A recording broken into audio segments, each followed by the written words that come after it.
Maman. Papa, tu vas voir papa. Maman. Hein? Belle anda kuna côté sous ma coloté. Oh, maman. Au moins mon niveau ça qui n'avait pas là yo. Et ça les sous excusez-moi. Maman, s'il te plaît. Yo kanga kasi to solo là non pardon. To solo là pardon maman. Non solo na oté. Maman. Pardon. Bon ça que na papa, ça peut maman. Na bombe ya ko c'est yo.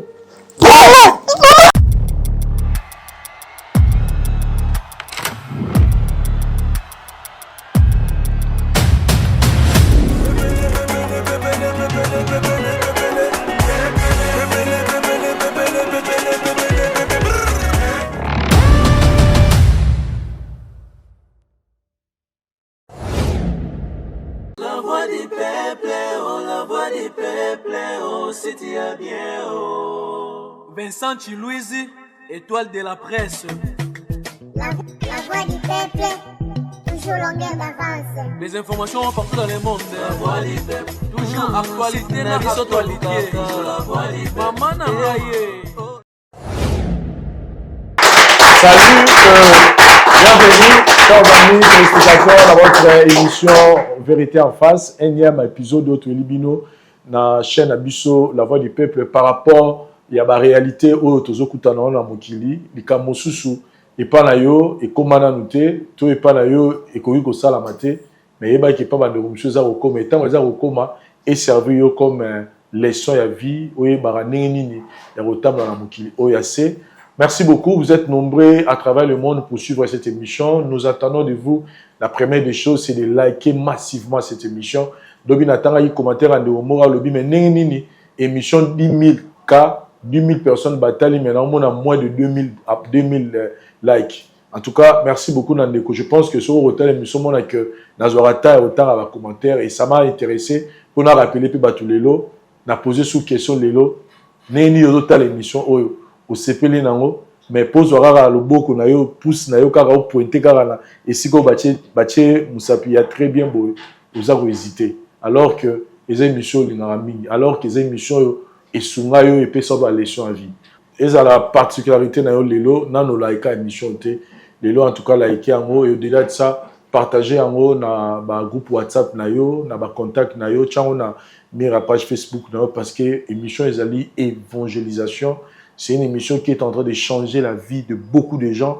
Quand nous parlons ici, quand nos pasteurs, nos mamans bazo pe ça ba conseil, ba pe ça va conseil té na bandeko ba ye awa, mais ba pe ça peut conseil na yo zotalanga et qu'on servir le lot mais peut-être plus tard au cause de solo au poste ngeliango bande mususu. Merci vraiment la bande retour au botazo la biso à travers le monde et je remercie aussi bande ko botazo la biso awa na Kinshasa et puis na Brazzaville na Nzela ya couleur télévision. Nous nous rappelons que l'émission est carabon chaque lundi na 21h, vendredi na 8h et puis dimanche à partir il y a 13h.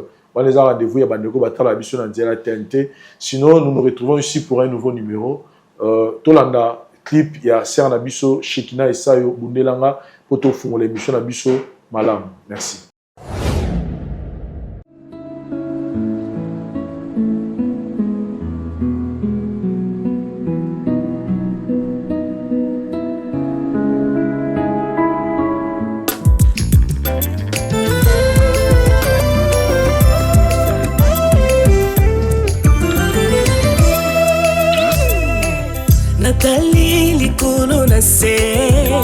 Namoni te oyo akokani na yo Moundeli ya ba oyo basili makasi Ba oyo basili likia Papa makasi esilinga Zambe na lembi kolela Nini nasala po oya nolangai Nasala nini po yo bundelangai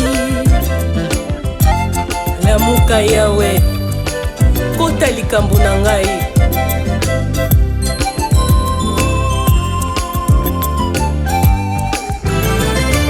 Esika nga na suki nde esika obandi kosala Nasala nini po ya nolangai Nini nasala po tobundela ngai kati na pasi osalaka esika mayele suki opesaka.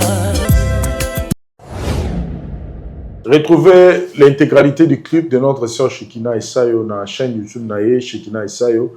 Là, vous allez découvrir que Banzembo est belé, Banzembo plutôt va clip une chose en akati kuna bokende bino babiso bandeko to ngara mingi na tongo banda journée na losambo et puis na boka Banzembo un peu na fortifier biso na journée Banzembo kitoko ya mwana ezakuna et puis retenons la date du 19 mai, c'est ce week-end toza bomona le pasteur Moïse Mbiye na niveau ya stade de Martyr. Donc jour J moins 5 jours, le autre les 14 non.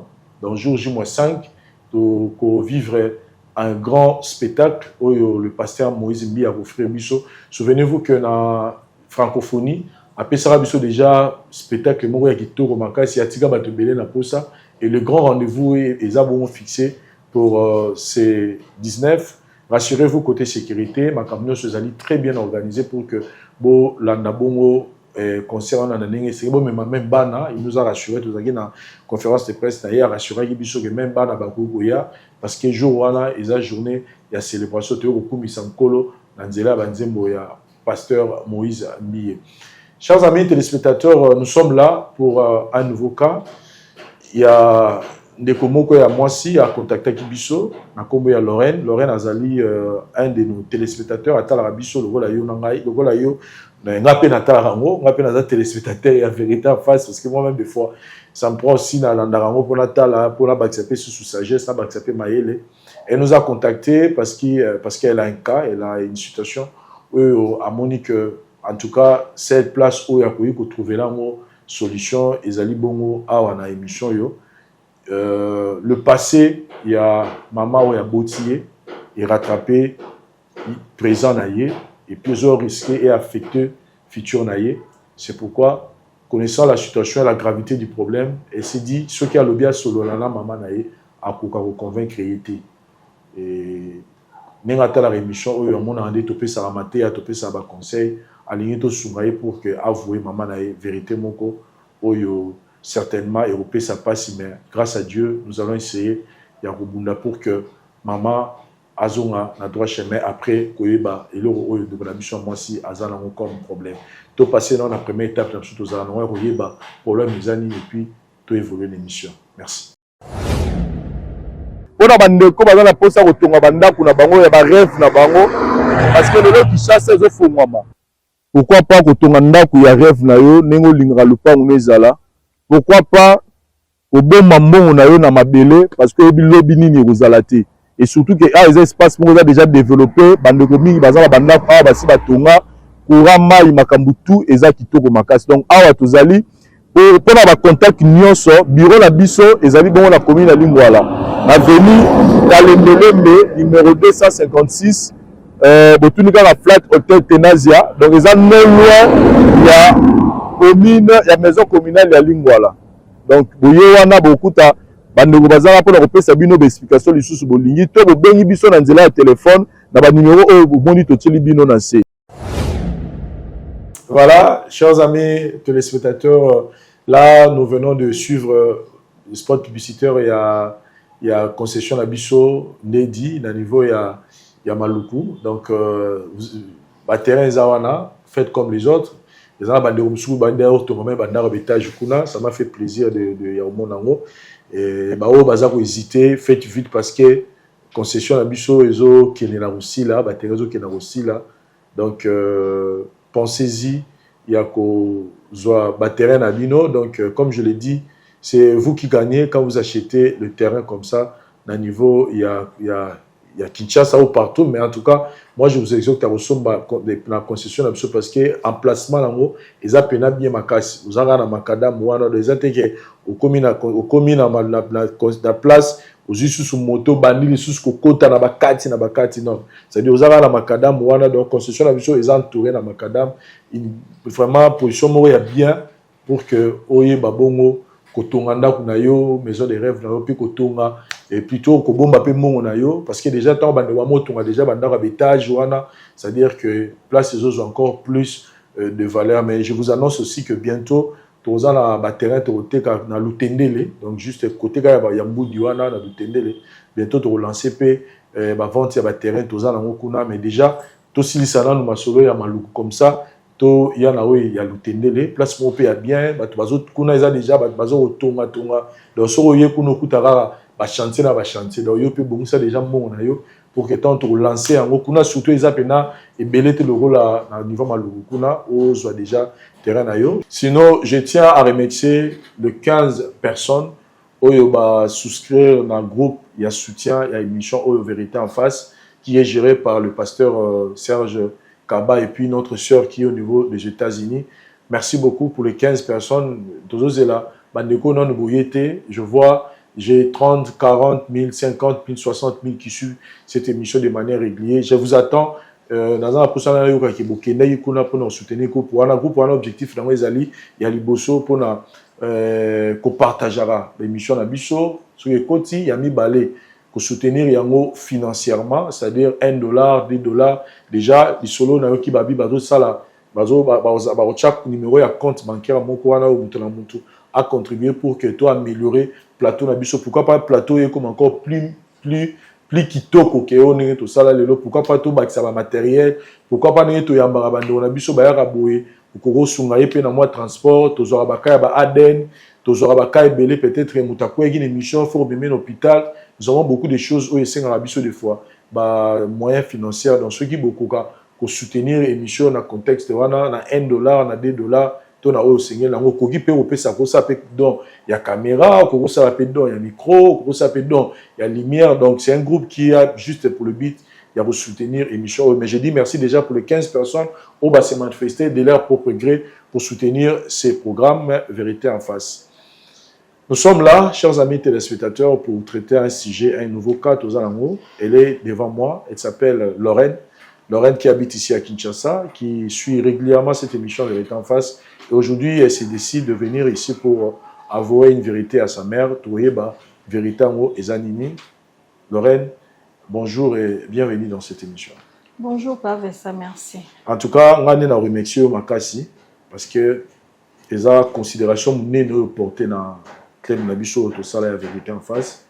Aux un problème na yo, aux a façon bello ko résoudre nous, mais accepter de venir ici pour la biso, vraiment nous sommes tellement honorés et nous te rassurons notre soutien total l'équipe na biso ya concert aux en haut. Mais avant tout to mato yeba na bande wa otala problème na yo ezani. Vraiment pas Vincent. Na s'intéressa qui na émission parce que na landa ngo déjà. Merci. Na mona déjà ndenge c'est pas ça ka. Tant problème peut kweli ngai yango na jugé bon na ya mbala moko vers bino. Merci. Bon, problème na ngai c'est que naza fille normal ordinaire lo ba fille nyonso na sala kana restaurant moko kaka de la place na Kinshasa, un grand restaurant. Vu kaka musala ndezalaka, Dieu m'a fait grâce. Na kokutana na jeune garçon mo. Tokutana jeune garçon na to bandi amitié ti e kokoma na restaurant. Na restaurant oui, abande souvent koya kolia wana. OK. Abande souvent koya kolia wana, ngapi munande mingi koyamba e ndete osala relation. Donc to komi na relation amitié, to kokoma na relation amoureuse. Ndenge makambo bande ko kendele au fur et à mesure malembe et kokoma vraiment sérieux. Déjà pe na mima une fois pas biso akuta pe na mama bapisa na ka mbote kinga. Et kokoma sérieux procédure oyo tozo koma nango sikoyo na makambo na découvrir na relation ngo yango vraiment nde etindinga na ya awa. On découvrir nini? Parce que histoire ango ils ont affecté trop ngaité vraiment en fait et quoi affecté mingi maman na ngai yango na jebonaya na betela bino po bo mekape ko sunga bo edengai po bo convaincre maman na ngai na ndenge nazo relater bino histoire ndenge zaleli. OK. Relation comme sérieux to comme na ba niveau mo que non faut obima fiancé na famille et puis to continuer maramusunde zala kaka. na masolo ntango nga mpe nakomi oluka na découvrir baparent na ye nde place problème evandi bazalaka pena bazalaka vraiment mpe anakini te mpo bauti poto ayaki da bamakambo ya bagouvernement kaka ndenge ekomi aye bamisala mwa boye awa yango esengi ke asinstalle awa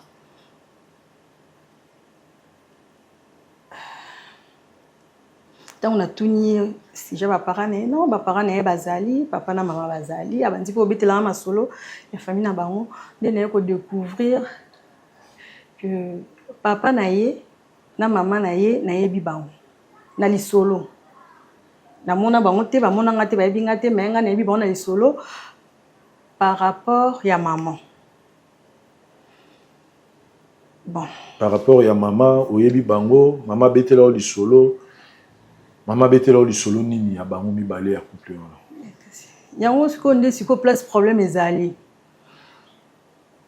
bon mama na nga ayebi baparent na ye déjà avant parce que nga nayebi lisolo wana mpo eza lisolo moko ya pasi mama betela nga nde ezalaka kaka mama donc kaka nde ezalaka conseil ya mama azotalisa mwana na vie tala vie nde ezali tala makambo nga nakutana nango boye donc voilà donc le papa il y a le garçon kombo na ye papa Jean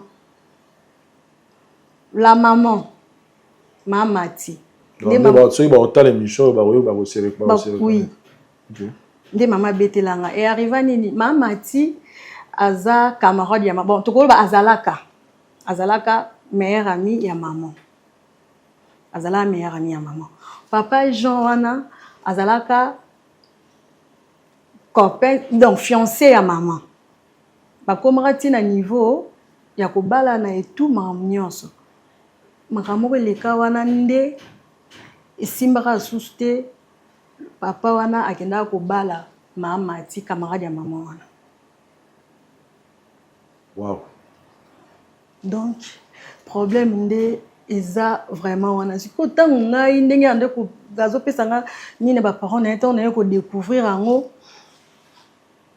echoke nanu nga moko chokanga depuis jour wana nayeba te so na obetela ngo mama ndeni donc so to comprendre yo bien mobali na yo oboza na ye baparent na ye papa ya donc papa boki futur bokilo na yo voilà azalaka mobali ya mama abino ouais et moi so ya bala azalaka meilleur ami ya mama na yo bango nde baboti le garçon azolinga koma fiancé soki mari mobali na nga quoi wow bokutani na restaurant nayebi so nasalaka na restaurant tokutana na restaurant ayaka kolia wana abandaki koya kolia wana souvent ayaka kolia wana nde tokutanaki tobandi amitié toye kokóma na relation amoureuse sikoyo emekana koexplike biso lisolo mama abetelaka yo nini elekaka pour que camarade ya mama na bino babalana na mobali na ye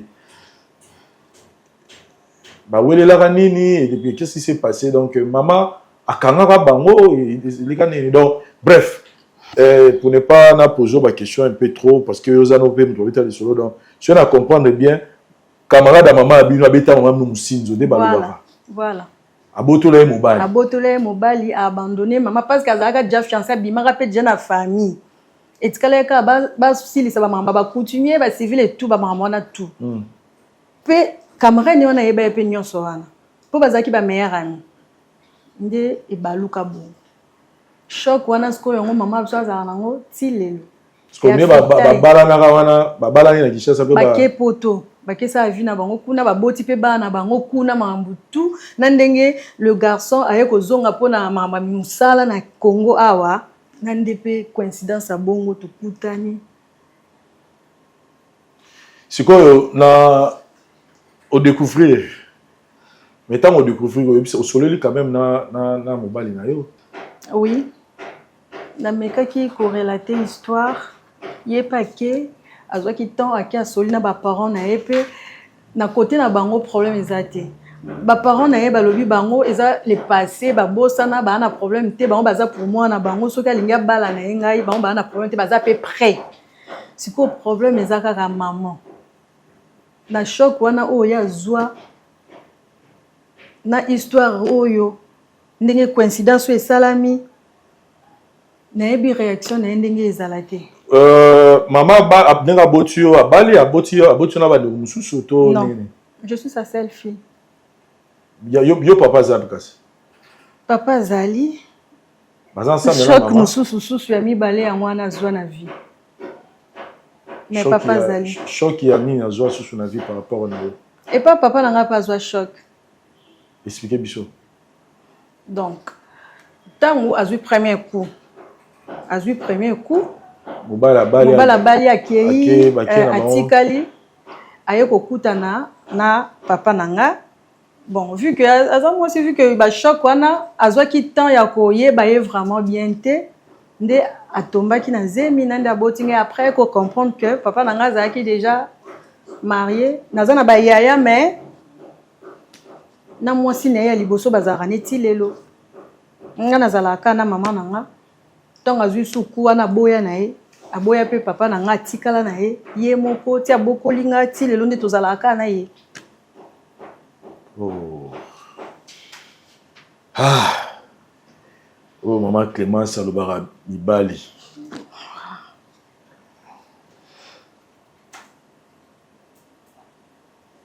C'est pas facile, hein? Voilà, c'est pas yango na ye vraiment. Papa Vincent nayebi te soki akoapprendre yango ndenge nini. Mpo nga moko na ndako namonaki ndenge nakoki kobanda te na expliquer. Yango na juge bona ya epa na bino bomeka ko yebisela ngai ye soki akondima apesa corps nga nabalana na Serge. Olingi Serge? Ouais. Serge, vous assure que Kalingi. Oui, c'est réciproque. C'est réciproque. Connaissant l'histoire et la famille au côté, au côté que Serge était par rapport à l'histoire de la maman? Pour l'instant, non. Mais na lingi pe ko choquer maman nanga te. Na lingi pe ko choquer maman nanga te, na lingi pe ko pesa pas cité. Mais j'aime Serge.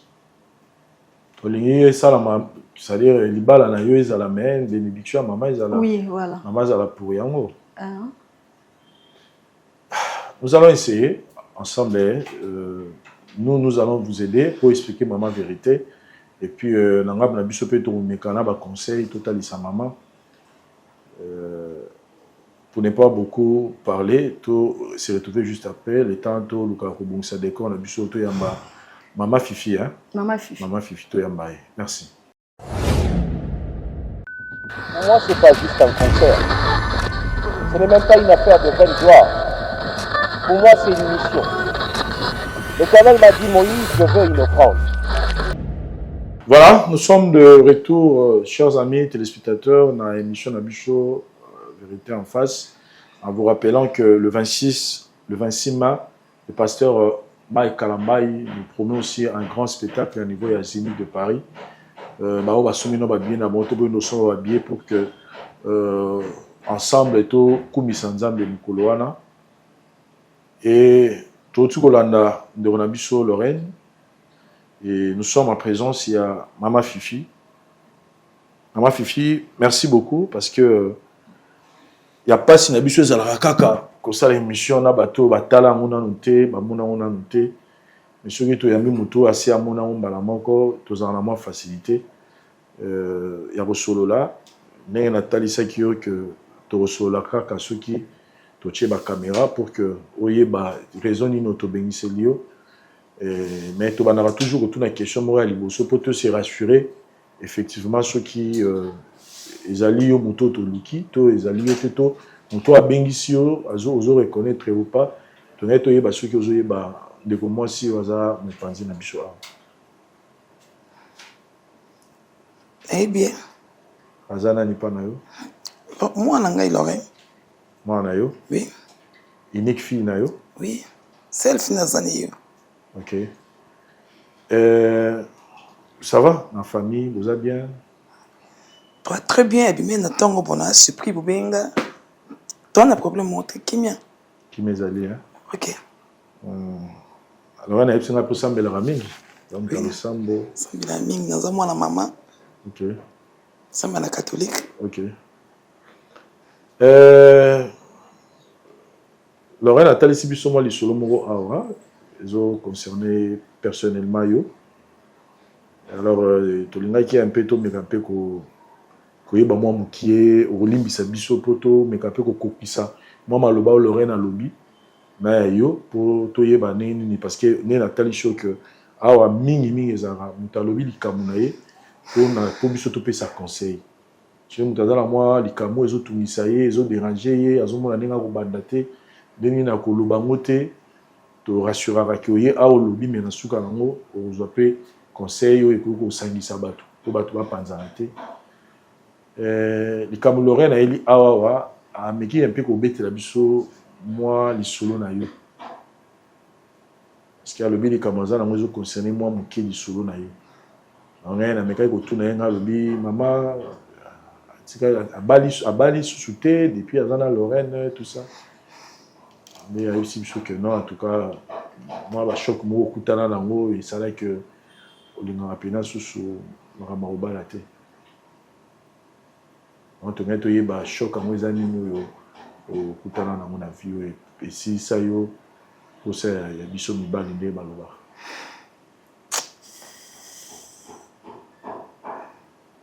Aujourd'hui sur rabande qu'on a eu to ko partager expérience na pe ko côté à biso ninge to fande ya pe oyeba nini na otambusaka ba bomo na biso parce que mutakuka na vie azala raté to apprendre à chaque jour na ba expérience pe ya bande ko mususu.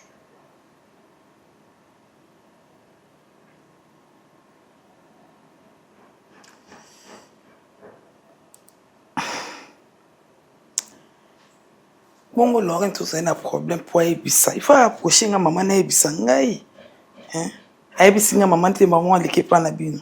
Kasi yango tina Nathalie Shota ye ah parce que quand nga ebisa yo ezo senga penza ba ezo senga présence ya bato pona botalisa bino mibale ba réalité ningeza. Na bino mibale peut-être ngo simbate. Ya na ngana tuna na ba réalité na yo parce que ici soko bala souté parce que okutana na ba choc moko boy. Mais on te dit que tu choc comme ils ont dit ça là que maman Fifi le baquet et à l'outil là sous ce combat la tête la vie là. En tout cas elo ko na nga ko lo bati so na lo bango na zo mona lokola motema ezo sala nga pasi po se lo komoko na zoka yango na bo jeunesse na ngai. Alors pas kuna so bo jeunesse na nga na sepelité. Ce qu'on a zongé sur le coin dans le bango comme nous tcha Konga. C'est quoi oyeba que na hôtel show maman meilleure façon ya ko se libérer na ba bloc et ça la biso passe na vie les afro le bango. Plus ozo le bango plus paix et aussi la force et aussi l'ampleur katina. Chose à la problème au boye likamo est choqué il faut mettre la bato li solo nango.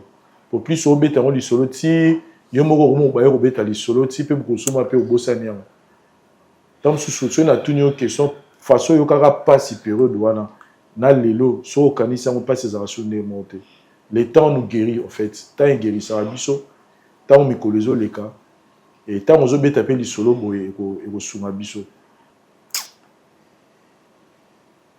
moni lo ko na nga ko lo baté po elekana bo jeunesse na ngai.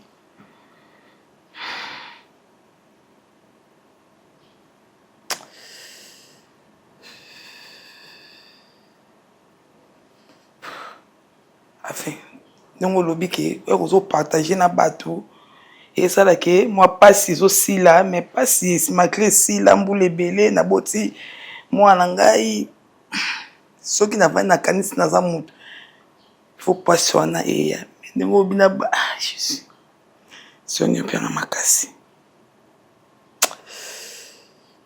na bo jeunesse nangai toujours tanga na bleu blanc. Tana na garçon moko Jean-Claude wazalaka pesa nga motema nga pe na pesa kai motema na ngai nyoso pona ngai Zaki na 5e des humanités. Yo zaki na 5e des humanités. Nga zaki na 5e des humanités. Et déjà zalaki na université. Ngai mtabebisa ngai moseka na ngai. Et na lingi ngai tokomi ko vivre. En tout cas tozaki bien. Ça oh nyonso mwasi mbali bazaka na ona ta copine. Donc tu vas bien. 6e na diplôme d'état tozaki na tellement famille peut possibilité pour na continuer classe ezala quitter ngana tika classe na ndé mo côté ka mama prometa nga libala ayaka pe azoka facture na famille na ngai famille mo bayebaka e préparation pe ezalaka to bande déjà ko se préparer pour la mariage.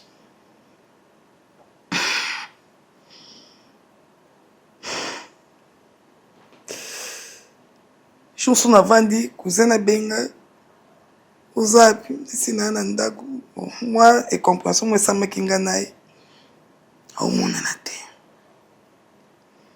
saka na meilleure amie na ngai ande école primaire to silisi na ye to bande ko lata na ndeng moko to zakinga na bien ce qui j'ai tout d'appel singa na ndo bombe la meilleure amie na ngai na te.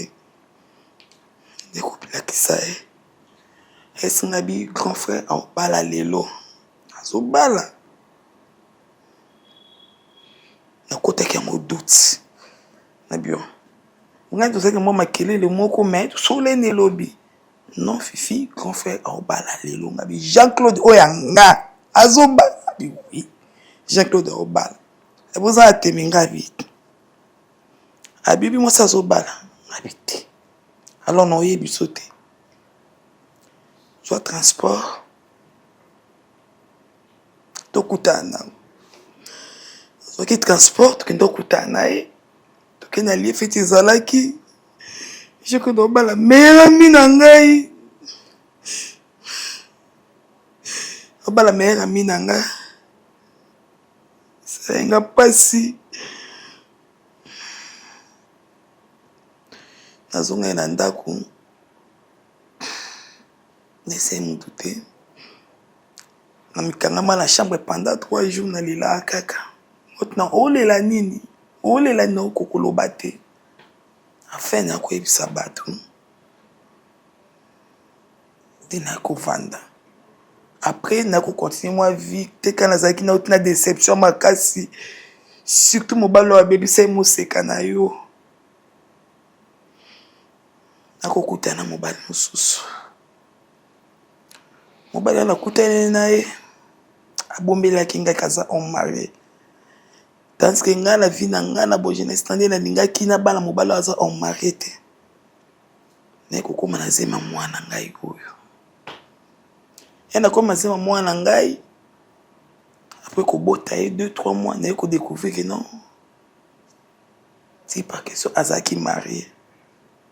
Comment kinga na ye boye ko betna ko tika na kutensu na passe mususu na motema à partir wana na mi décida ki na vanda na bunda na tambusa mai na sala tout pour na bokola mwana ngai yango raison o eboya ngai na bala pour na mona ki mibali ba décevoir ngai. Et mobile na wana camarade no baza pena la Kinshasa. Non, baza Kinshasa te mobile wana Zamba pambola ki kama solo Zamba pambola ki bon. Baza na mikila bapaya. Baza poto. Oui, bakenda poto. Baluka pe sauter basi mata bolimbisi to ebike to choquer donc kana yo ezala mninga na yo eza mobile yango batikala jamais koluka yo. On a reçu moi ta pardon. Babwakisa yoka c'est-à-dire balakisa compassion te envers yo na mabe ba sali yo. Pardon yo senga ngai mbesa bali camarade nga pardon yo senga ngai.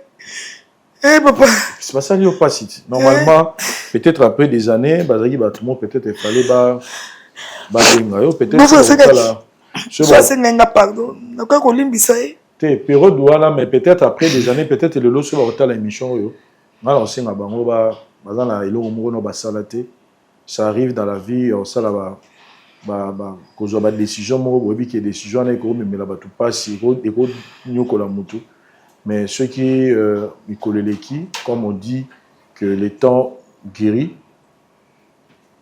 que okobenga pe mutu osala mabe osengi pardon c'est important même so peut-être à Rolimbisanga mais après 3 4 ans 5 ans 10 ans même un jour prenez votre téléphone appelez cette personne sengai pardon so yebi vraiment que ça mutu moko pasi là souvent le yebi que déranger vie à mutu là souvent le yebi que yana mutu moko alela na kombo na yo je vais téléphone na yo bengai sengai bolimbisi c'est important parce que kotala que maman na biso fifi kolo ya décision ya bozwa qui sali que ya boya même pour continuer puis na ya kubala donc vous avez une responsabilité papa Jean-Claude na Amina comment na ina s'il vous plaît maman Mati voilà maman Mati en tout cas vous avez la responsabilité au bien maman peu importe forme beau kabo senge bolimbisi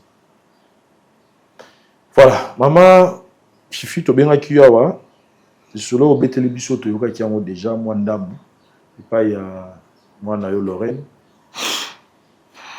mais Lorraine vous êtes au courant ibisi biso ka ye asi ari ko présenter yo mobali na ye bazo vivre na mikolo ya bio ki une fois ko pesa mbote vous êtes au courant la relation oui nous au courant vous êtes au courant oui et tant que peu maman je pense que vous PC conseil il y a nenga on va na mibali surtout la réalité on peut gagner comme en bolingo bon aza souma mkete il faut bala abota pesanga bakoko pona zaka na imoko nazo conseiller lokana meme pe na nzela lo sambo nazo conseiller ke libala bazala kaboye ko pesa no nzoto te avabo mobala bala yo fo nzoto za sacreti na mbeto libala voilà ya zana musika bon natambola nete mais na pesa ke conseil que moi si nzoto na eza mobala ko bala OK. Voilà, merci beaucoup maman.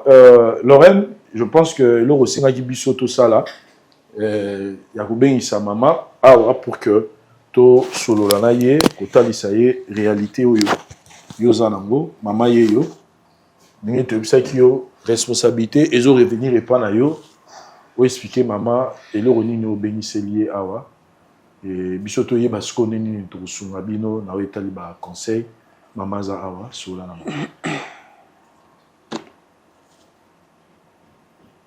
Maman, eloko epoussé ngai na ya oluka pa Vincent babenga poto lo bango awa. Eza parce que nayebi que oza dire ba choc ebele. Na limite nazala troisième personne ya choquer yo. Yango na préféré na ya awa. O nouvelle oyo et salopage. Ezaka problème ya libala nanga balingi baya ko za facture aya obima penza fiancé officiel bazwa facture et puis to sala makambu na ba norme nde kaka opesa nga conseil wana mabeza te ouais na sepela makasi ezo ner na yote na bana ngai o sepela makasi OK nazaka na yo moko zo bala esengo na yo esengo na nga OK yango wana donc yango na yaki ana annoncer OK ba parents ya Serge eza mama tina pa Serge na pa Jean ba parents Serge yango loko memenga awa na oluka pa Vincent na ebiso parce que na yebi histoire na bango ndengo betelanga ngo ngai pe na yeko tomber kaka na même question ma ngoke na ngapi donc tindo ko bengi ngai na ya awa po bunga na yeba kike ba parale ba papa lo ngani bosola ngai papa oh papa longwa no simba la nzoto na ebisi yo bongo pesa motema na la tana ngo so na tikala bomba yana mobala la mwana ya mwana ngai ba mo biso mezo tele ba tele si papa wa tele si mama wa na fifi to papa Jacques ngai. Nakomisala be liboso na papa. Longa liboso na ngai.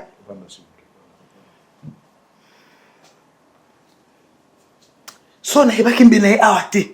Eloko benga pour informer ngai ke. Non, libala na yo. Kata na yo. Toi si fonton. Papa. Okolo liboso na ngai te. Maître,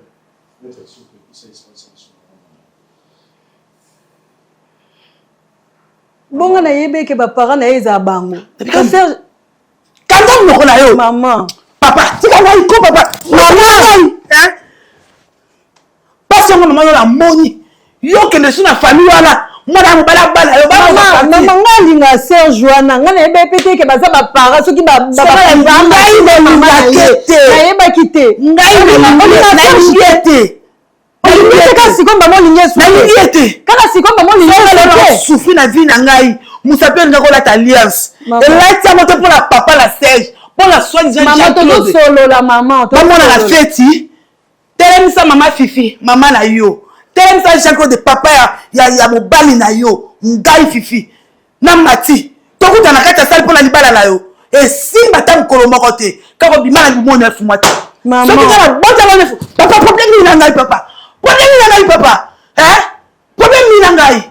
Beta ngai. Beta ngai beta ngai. Ngai ko papa beta ngai. Maman surtout te nani parce que ya linginga ngata ekosala matende na lobi kayo bota ngai pela ndaku na kote suma kolote maman omoni mo liboso za kina na pala yo eza lisusu te ka libala excusez-moi maman s'il te plaît yo kanga kasi to solo na pardon to solo la pardon maman no solo na ote maman pardon bosa ke ngala na ye mama te papa versa pour na ngai maman na bombe ya ko se na yo maman s'il te plaît pardon maman maman pardon nalingi Serge pas lingi nga na ndenga so bolinga OK Serge maman na yo Serge tata na ngai jamais pas na ngai c'est bon olingi maman s'il te plaît maman olingi Serge te nalingi ete libale ozala te esuki ka bonde lobi ka bonde ko yebise nini loba mama nga boy mais ba parents na ba na problème te ba parents na ba na bango d'accord parents na yo ngai na boy soki na vie na na tikala boy na bala te po na ye na boy okobala ete okobala mwana mobali wala te na lingi yango te soko komela libele na ngai ou bien na libumu oyo OK bosa mariage OK d'accord c'est bon malam tikala maman vanda na ozwa kimia pardon na yo ki mambo lobi maman s'il vous plaît maman s'il vous plaît pardon biso to bengisa ki to to sola no to boy décision na ote maman to boy décision ote to eni pas sur yoka to en tout cas motaro sous-estimer douleur oyoza na mona mutu azate mais biso to bengisa ki maman vanda s'il te plaît to sola ka moke to za mosala nzambe na respect on a to za pasteur enga la souffert passer à monaki te yoka na nuye na respect on a opesa yo na tuna ki ole bano yebsenga ki na sambela ko na respect à mosala nzambe papa na simba yo te mama na simba na nzoto na simba yo Ephésiens chapitre 4, le verset 26. Merci Cordon pour la parole. Merci Soussou na bande konyoso balanda kabiso. Biskanyoso bozali. Nzambalola pambola bino. Nakopesa conseil na ngai na mama. Malgré na okiango esalinga na mpasi. Toyebi ke tango yo lobi ne bandelike na sambelaka. Oui. Asepelaki makasi me ya kolobaki likambo moko nyonga na oka na motema kina lobisaka ete parce que abebis nyoka motema na ngai banda bomwana yaya soki okomi kosambe ya mama na ngai to longolaka nyonso ya mabe kolingaka tokangaka motema eloko moko na motema tozobondela nga nayebi biso tobandaka mpe na bakatolike avant olem so kula tosala eloko bakenda na tubela otubeli mabe moko oyo osala to oyo basala yo oyeba ozala na motema ya koyamba mama Maria na ndenge ya kimia me na oka mama na ngai yo oyamba mama me na motema na yo ozaka na kanda ya bandeko o basala yo lelo nzamba sali ke bakutani susu na mwana na biso magi eza pasi komona ndenge yo moko zobaki bakotelemisa nga batemisi papa wana bapresente biso bapara tandis ke oza na kanda wana na motema okoka osala yango te me nga na osenga tolimbisana kaka limbisa famille wana kolinga oza na kanda na bango te parce que c'est umeleleki baneleki ozalaka na gene okomi sko lelo mama po mwana zali magi ata kobongisa na libala po babala na te po oza na kana mais na côté mosusu pe na logique baza na bango bana bango baza na bango ba innocent bayebaki na bango pe teke makambo esalamilaka yo kutu ozwaka chance ya kobetela mwana mais ntango mosusu kuna babetela na bango mwana te bango bakutani so ezalaki bamiyebaka ke makambo oyo ke ezalaka boye le mosusu mpe balingi bakutana na bango te mais bango basi bakutani menge lelo na obetaka asi te mama na ngai parce que eza mibali nde bayaka obiokolaka biso oyo apesaka biso mpasi me ngai na kosenga na olimbisaka libota wana limbisa libota kozala na kanda na bango te magi basalaka mabe me bana mwana sa botama kuna kuta kola lelo ti lelo ya yozaka na kanda biso tosambelaka tolinga okanga kanda na mitema te keke so moto asali yo mabe lobaka makala moto likolo na ye yo yebala kofunga motema kolimbisa ye po nzambe mpe afungolela yo baaporte mosusu mama na koloba so eloko moko moto azwaka décision ye moko te décision ekutaka epa nzambe yo olobi ke eloko mibali basalinga mabe na kotika su kolinga te na kotika su kosala eloko te yo moko mpe susu omibomi ngai namona ngo ezaka omibomi yo moko parce que ozwi décision yo moko luka nzambe ye moko apesa yo décision ke yo moko ozwa ngai na kosenga ozala na motema kolimbisa mage okolinga no libala esama te parce que ozokaka kanda wana mpo nayebi ke bokofanda mpe bosololi na famille mpo ta mosusu mpo libala me na ndenge ezokende na kanda na omona ke ekosima te me ngai na kosenga kaka na yo olimbisa libota wana mpo ozala na kimia nzambe ye moko ayeba ndenge kosala. Merci. Merci Cordon pour la parole. Chaque fois le kaka toujours les hommes. Mibali. Mobali mo mabe ti na niveau ko linga camarade ya mwasi na yo. Aussi le temps ninga ovanda na one sengo apesa onyo surtout. Bon jeunesse nyo surtout yo bima na camarade na ye. Même si c'était moi na olinga ngote. Eza choquant, eza vraiment passi. Maman azana pasi ndenge avandi na plateau boye aza na pasi vraiment pasi au fond nzambe ye moko aconvaincre motema na ye aluka tia apese kimia ou swati place moko boye ya kolimbisa famille wana quelque part pe baba na ngai na koloba te olimbisa kaka mbala moko soko ke na ndako okende o réfléchir mwana pe a Jésus kende azokola peut-être ta mususu mobala vie na ye eza ye wana eza pasi pendant on dit malika mais kende na ndako na mwana bo mekano ko réfléchir mwana o ratissé libala moko ezake o ba fi nyonso a revakango au sa tante mobile mo auta Europe auta place mo boye a prononcer libala siko libala ngo e na makula mwana yo na ebité en tant que maman en tout cas zov matin au vivre matin ya ko vanda aux na famille aucun solo na famille na yo boluka il s'agit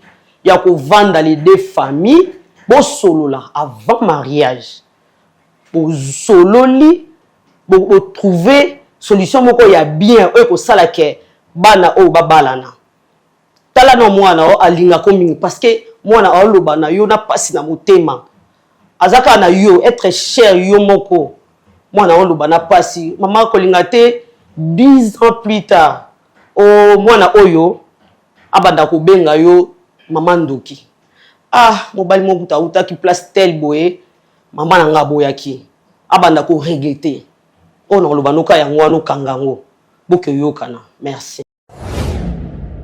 Merci Cordon pour la parole mbote na bino nyonso pour bodanda biso ndona koki kolobaka keza que na vie ndenge tozo tambola nde toza na se ya moyi oyo tu evitaka kosala ba promesse oyebike oko réaliser ngote lobi tango yo promettre mutu eloko mutu wana akomi kotisa na kati ya promesse wana akoninga s'appuyer nango tant mosusu azalaki na banzela mosusu akokai mpe kosala akokai mpe kolinga mobali mosusu akokai mpe kolinga mwasi mosusu vu que ye opesa ye bapromese moko boye azwi asatache na promese wana elobi soki promese wana esalami te esimbi te en tout cas eza malédiction mpona yo moto opesaki promese et puis oréalise yango te ata na bible mpe ezolobaki topesaka bapromese te oyo oyebi ke okokoka koréalise te topesa te e nakoloba mpe na bato oyo nyonso oyo bacamarade oyo yo omoniki oza na moninga na yo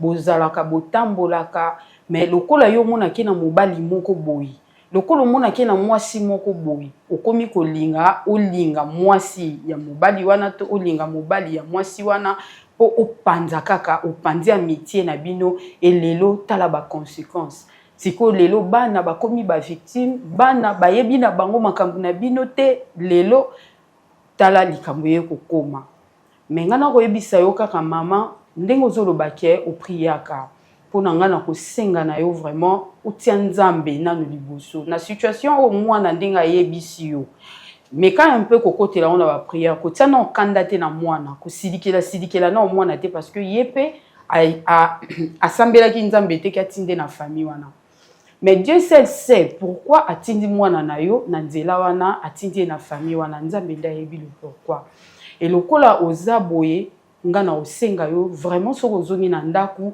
zwa temps okota na ba prière otuna nzambe est-ce vrai c'est sa volonté ye muntu akutanisi mwana mobali wana pona nini akutanisi ye kaka na famille oyo balelisa yo pona nini nzambe asali yango yosko tuna nzambe est-ce vrai eza volonté yo muntu osali yango ke mwana nanga ya mwasi akutana na mwana mobali wana nzambe loko alobaka soki oleleli nzambe soki obandi koyebisa nzambe oza na posa ya eloko moko osololi nango na nzambe nzambe arevela biso nzambe ayebisa biso nzambe akorevele yo si c'est vrai c'est lui ye nde moto alingi ke mwana no abalana na famille wana oyo nga na kosenga yo kaka maman eza kaka ke ozongisa motema no nsima kozala na kanda ya mutu na temps ebele na temps molai wi basala yo pasi wi bazokisa motema no mais na bane ebele kanda wana kaka ezalaka kaka lokwa basalaki eloko yango kaka lelo donc nga na eloko na kosenga na yo vraiment sambela yebisa nzambe alakisi si c'est sa volonté mwana no bazala na mwana wana soki nzambe alobi na yo arépondre yo olimbisa famille wana ebozala ini botika bana bino babalana opesi mwana o chance elo nakoki kosengoka yango wana nayebi que eza facile te mais avec Dieu na ndenge ozana mwana na yo kaka moko ndenge olingaki mingi yebisa nzambe alakisa yo soki eza volonté na ye. Merci.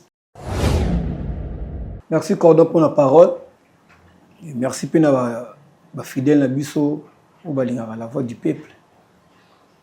Ma participation nanga oyebisa mama Fifi na ibandela se présenta qui asa mutamsa catholique asepela fort et puis aibi biso na catholique to pesa valeur vraiment na maman Marie maman abota Jésus Christ ezala kutu soki bafingi maman abota okaka boye omona il faut osilika ofinga maman nanga bato babundaka mais omona maman Marie bato ebele bafingaka ye azalaka toujours na paix atiaka kimia alors taki ozali mondimi ya catholique nayebi ke osambelaka je vous salue Marie omona kati baloba tu es bénie entre toutes les filles toutes les femmes et Jésus le fruit de vos entrailles est béni mais ça yoti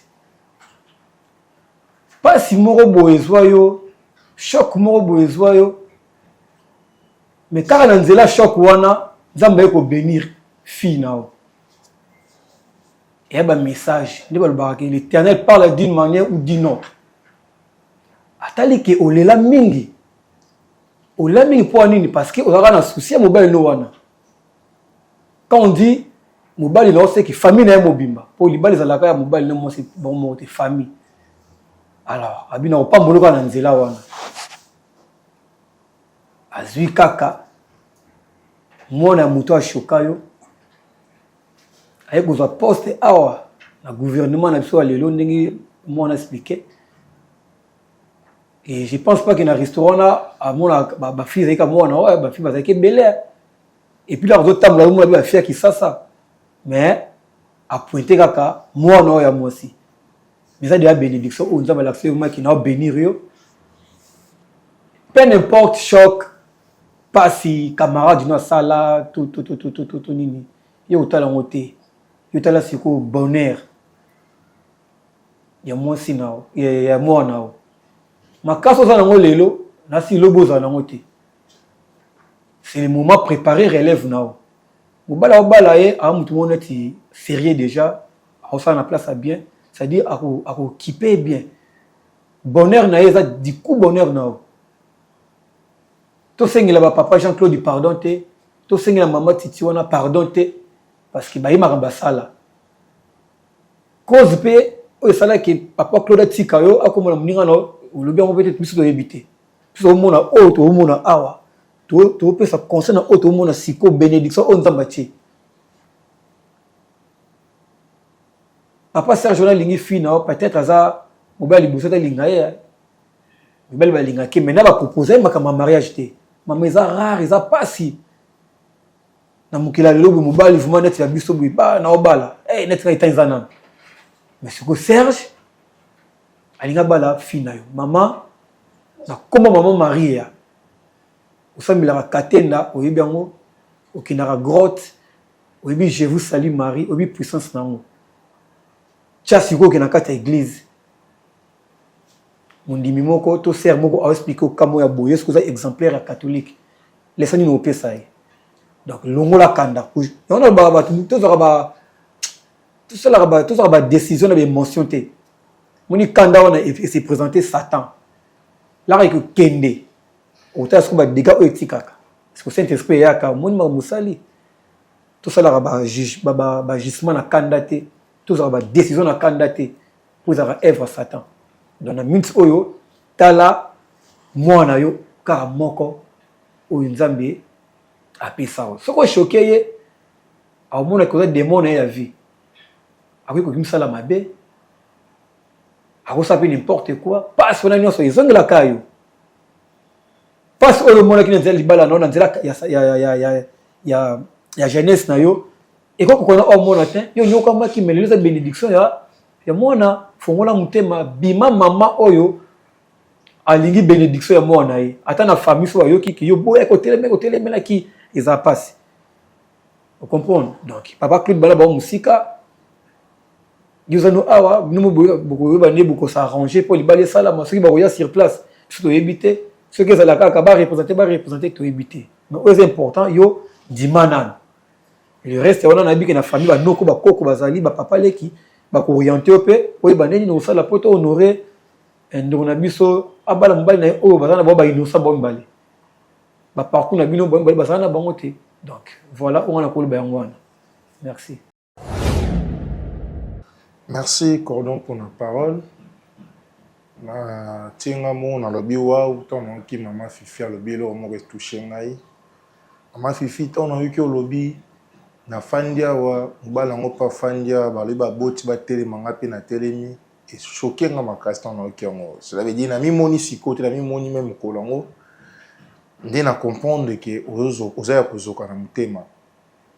Mais soki na koki ko pesa au conseil moi muke ya loso za koyebisa yo tant muta koya ke za pas wa mayele ils raté patikala libela na mabele bolingo nyonso ya mukili mutu na mutu ana o akoyebisa yo akutana na ona kati ya bolingo wana abetolo lisolo na zana mobala sala ngabwe na zana mwasa sala ngabwe mais yango tende ko affaiblir biso to ekanga biso pona lobi na biso malamu.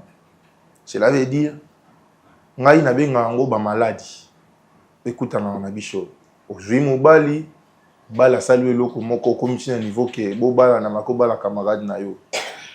Laisse-moi te dire même Bible zo dans Luc chapitre 23 so tangi même na 29 faut kitana selo que sala nga passe na moina bat banda ko yoka te me ba yoka na kwa bomaka mwa mbali moko na komba Yesu. Cela veut dire Pilate na Hérode batika lo yoka te bazaka ba ennemi.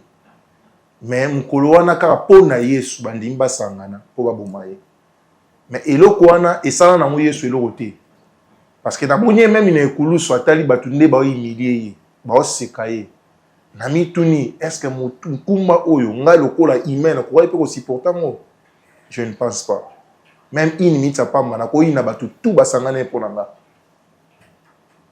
cela veut dire ezalaki mpasi me akomaki na niveau olobake nzambe elimbisa bango mpo bayebi eloko baosala te eza lilobo nangi nakotisa kati no na après midi o koyebisa yo nzambe alimbisa bango mpo bayebaki te nini oyo tikali oyoka na nsima motema ezoki oui tondimi oleli oui tondimi mais est ce que faut tikala kaka na se wana oui omeki mpo olobi te natemisa ata lokolo moko nameka olingo oke mpe kolingo kwei parce que olingaki pressé olingaki mbangu par rapport à choc obinaki na remplace ata mais esimbi kaka te cela ne dit pas que nzambe acontre yo yango mpe ezoloba mpe te ke nde oza bongo yo mama bolingo ekosimbaka mpo na yo te te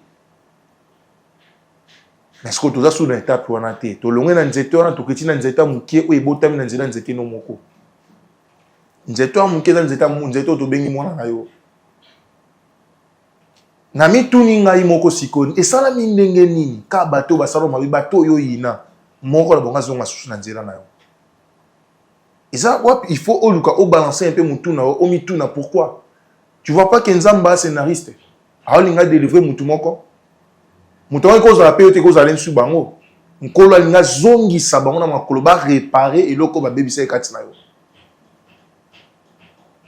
tu vois pas que nkolo abembi bango bato so na tiki bango kana vie olem susu parce que okene poto eza ko vivre bien te parce que nzamba musupe ba souffra bazali akoza na mbongo asalaka na souffrir na kati na ye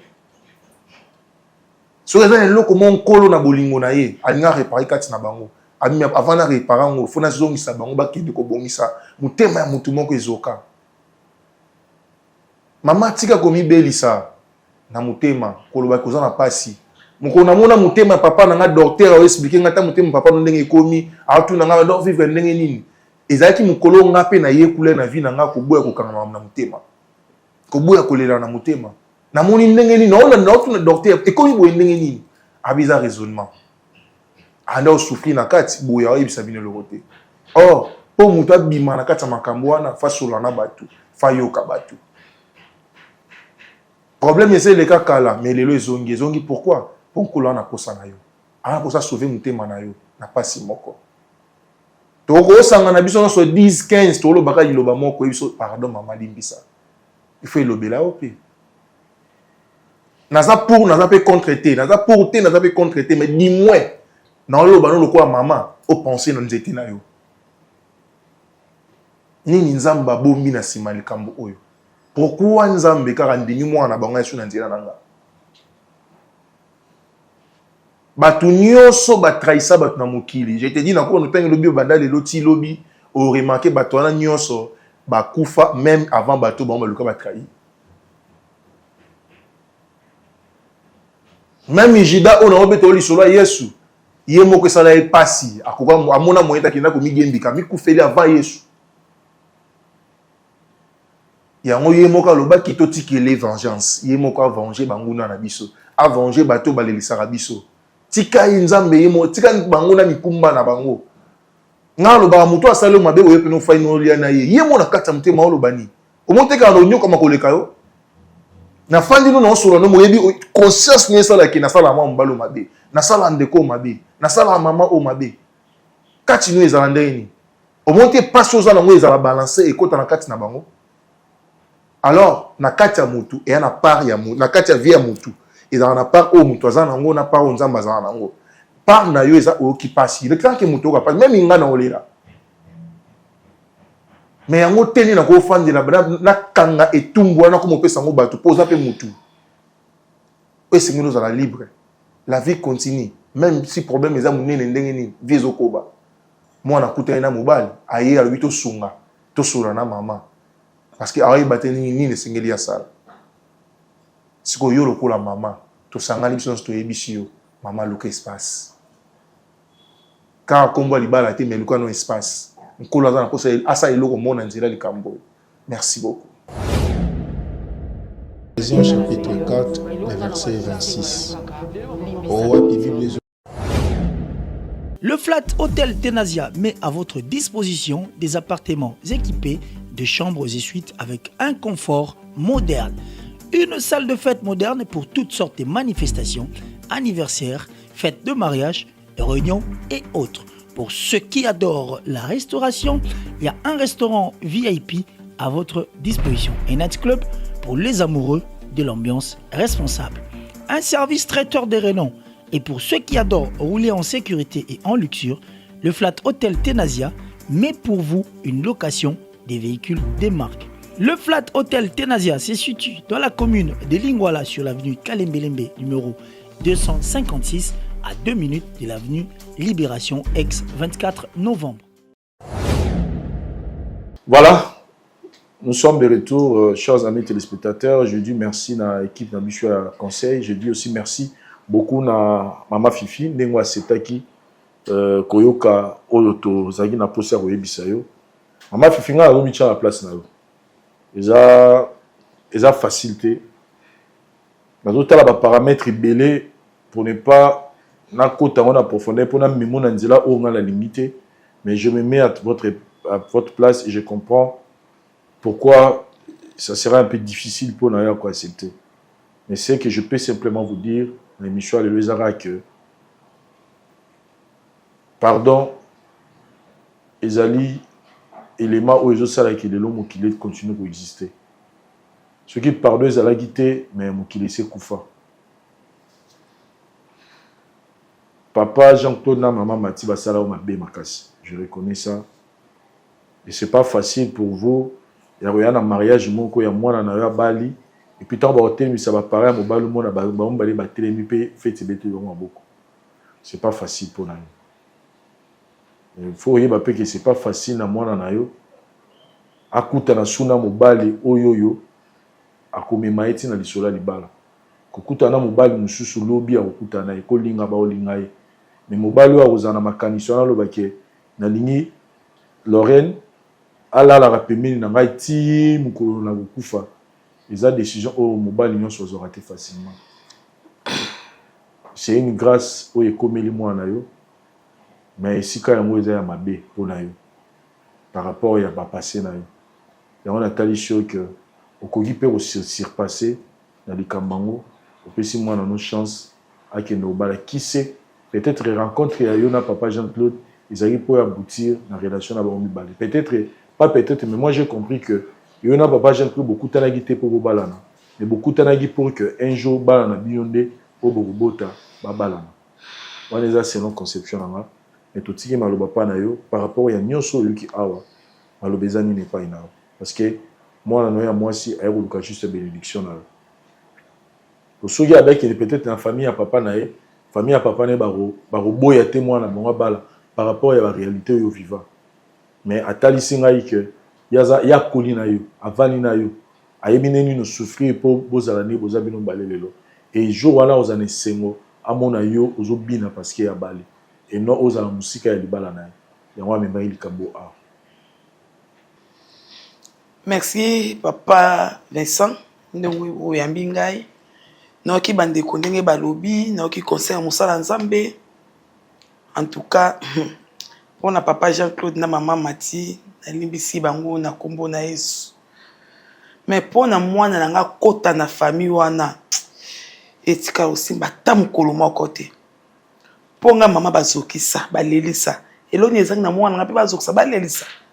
Alors ekosalama ata mukolo moko te lelo mwana nga na mwana baba ko banana mwana na ko ba bana baba ko bota tokokuta no pita tozo ambiance alors na lingi libala wana te soki nzamba ko tindela mwana nga ata poussière a obala eza lokuma nzambe esengo zaka na poto te to membre moko ya gouvernement te ata moteki mai ata nan mena ebike nzambe nga na sambela aotindela mobali na mwana nanga mobala malamu oyo obala ye mais pona kuna tokanga page tokanga livre libala ezate na lobi na motema nanga mobimba o nga na lobi yango tana bengi bande konanga na vati bango na yebisi bango bakokamwa po mwana nga surprendre ngai Koko pas papa kulutu, akoko pas non, kote pas tata moi si.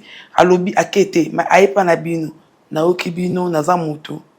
Mais pour la libala, exacte. Merci papa. Maman Fifi, au moment où le mariage, où les parents vont s'opposer, et si on a peut-être pas ça la sonne dans la famille. Parce qu'il y a mon appel mingi. Papa Jean-Claude. Et si quand on a balé balingana qui vous allez été.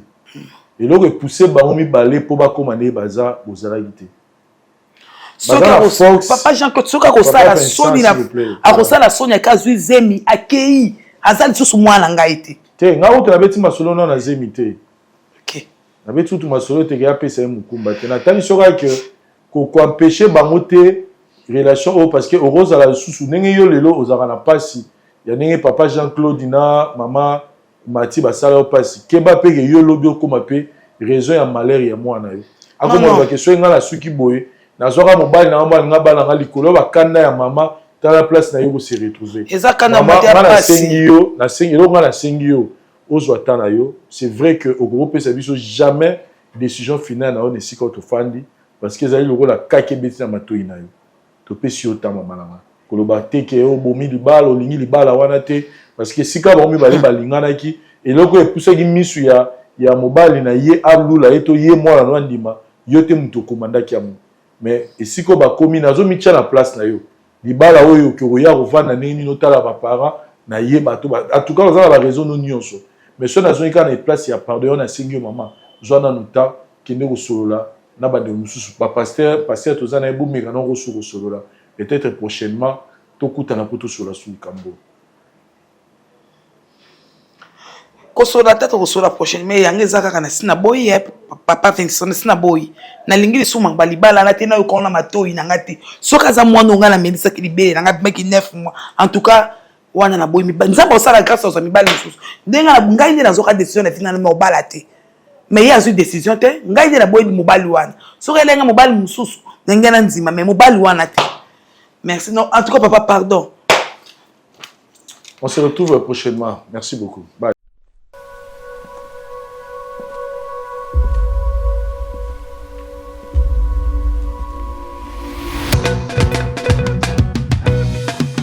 Cette fois-ci, je vous invite à l'Adidas Arena. Enfin, l'homme de la danse, Fimbu Chicotte, Félix Wazekwa, en concert à l'Adidas Arena, avec un spectacle dont lui seul détient le secret. Il est considéré comme le roi du spectacle musical sur la scène congolaise et africaine.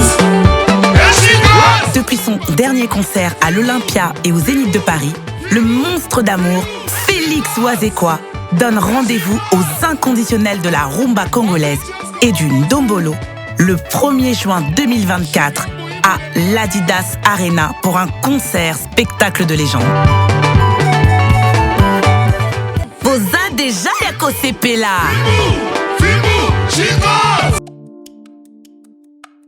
Mbote na biso bandeko, ngai docteur Pichu Tondele, dans la pharmacie et formation, dans une formation à l'université à Kinshasa, la faculté de pharmacie, et puis dans sali ba master na niveau ya université Marien Ngouabi, puis na niveau ya Canada. Na transformation des agro-ressources et puis préparation de cosmétiques thérapeutiques naturelles. Dans le œuvre dans le laboratoire CRMTA ou ezali laboratoire médecine spécialisé dans la production de phytomédicaments, c'est-à-dire qui c'est à partir de banzete na biso ya Congo. Qui c'est nyonso o bozomona awa na CRMTA et subir essai toxicologique et puis essai clinique où ils ont la différence na biso na ba tradi parce que et subir quand même moi étude et puis qui si on ils ont la CRMTA ils allaient homologuer la ministère de la santé, c'est-à-dire ils ont la autorisation il y a mis sur le marché na niveau ya mboka et puis les bandes ya mboka qui si on doit produire la CRMTA et puis comme n'importe quel médecin partout à travers le monde. Dans le laboratoire CRMTA, nous avons deux branches, branche cosmétique et puis branche médicaments. Dans la branche cosmétique, nous avons dulci au collagène, pour ça, il y a un sérum, un savon, pour un traitement, il y a un tampon, banduta, baride, poche et puis cerne. Tout ça, on a des réparateur, pour ça, il y a un sérum, un savon, on peut associer un gel douche pour le traitement, il y a un bouton et puis pour réparer le poisson. Tout ça, on a des cheveux, pour ça, il y a une huile, un shampoing, pour le traitement, il y a des cheveux abîmés. Ba cheveux haut et baby, ba cheveux colorés, ils allaient ko botisa suki noki et puis ils allaient ko retarder repousse ya ba cheveux blancs. Tout ça pena parfait na biso o to sali à base ya banzete na biso ya Congo. Spécificité nango ils allaient ko kitisa yo stress na kati ya nzoto. Na branche médicament, tout allez na méamycine, sirop comprimé ou ils allaient kis na biso ya ba mibe, ba levure, ils a anti-poison, ils allaient ko traiter ba problème nyonso. Vous allez dans la question diazostimile où ils allaient traiter différentes formes d'impuissance sexuelle, autant éjaculation précoce, dysfonctionnement érectile, manque de libido, azospermie. Vous allez dans la question zingenalis, suppo, na comprimé, où ils allaient traiter différentes formes d'hémorroïdes internes et externes. Ils allaient régulariser le cycle. Il y a maman. Vous allez dans la question sensifos où ils allaient il y a malaria présenté sous forme de sirop comprimé. Vous allez dans la question méamycine crème où ils allaient traiter différentes formes de maladies où il y a ploposo, mycose où il y a makolo ya bana mibali, maladie empêchement palata et pas ya bana, na maladie msou ya loposo. Vous allez dans diazolex où ils allaient traiter différentes douleurs climatismales, douleurs ya mokongo, paiement, allergie au pollen, vous allez pommade tomolingo ya papa na biso tondele diazolo, vous allez na méamycine crème ndenge na tamaki, vous allez na allium, vous allez kis na biso ya tension, vous allez traiter hypertension, vous allez na borex, vous allez kobomisa système ya papa, vous allez kokomisa yango mulai pe monene. Vous allez na menga kis na biso ya makila oyo ezali kozongisa makila na bato oyo baza na problème ya anémie quel que soit son type ya anémie. Et puis vous allez na tisane docteur Malson oyo ezali tisane na biso ezali kotraiter ba myome, ba fibrome, kyste ovarien et puis basi oyo baza na problème ya kobota. Vous allez payer la diabétine ou les allez qui sont la diabète et puis vous allez na anti-poison na biso ou les allez neutraliser poison na kati ya makila. La voix du peuple, oh la voix du peuple, oh c'est bien oh. Vincent Chilouise, étoile de la presse. La voix du peuple, toujours longueur d'avance. Les informations partout dans le monde. La voix du peuple, toujours actualité, na biso actualité. La voix du peuple, maman na